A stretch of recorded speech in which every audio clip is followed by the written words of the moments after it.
Hello guys, কেমন আছো তোমরা সবাই? আশা করি ভালোই আছো। আমিও ভালোই আছি। এটা হচ্ছে আমার মাসির বাড়ি বৈষ্ণব সেবার দিনের সন্ধেবেলার ব্লগ। যারা যারা বৈষ্ণব সেবার দিনের সকালবেলার ব্লগ দেখোনি আর গৃহপ্রবেশের দিনের ব্লগ দেখোনি, তারা আর বেশি দেরি না করে তাড়াতাড়ি গিয়ে আমার চ্যানেল থেকে ওই দুটো ব্লগ দেখে নাও। এখন বাজে সন্ধ্যে 7টা, আর এই দেখো এখানে সন্ধে আরতি হচ্ছিল।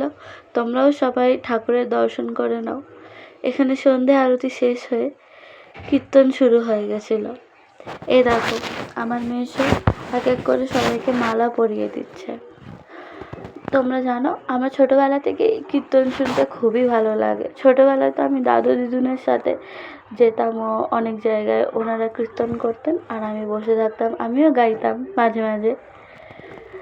তারপর জানো, যেহেতু আমি ব্যাঙ্গালোরে থাকি লাস্ট কিছু বছর ধরে, তো অনেক বছর আমি কীর্তন শুনিনি, আর দাদুর গলাতে তো শোনাই হয়নি। ছোটোবেলা থেকেই আমার দাদুর গলার কীর্তন খুবই ভালো লাগে। এই দেখো এখানে বেবি আর বেবির ফ্রেন্ড।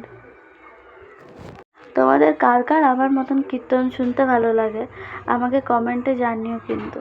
এই যে এখানে কীর্তন শেষ, তারপরে দাদু আর দাদুর দলের সবাই দাঁড়িয়েছিল, ভিডিও করছিলাম দিয়ে। তারপর এই দেখো এখানে মা ফল প্রসাদ বিতরণ করছিল। ঠিক আছে, চলো আজকের ব্লগটা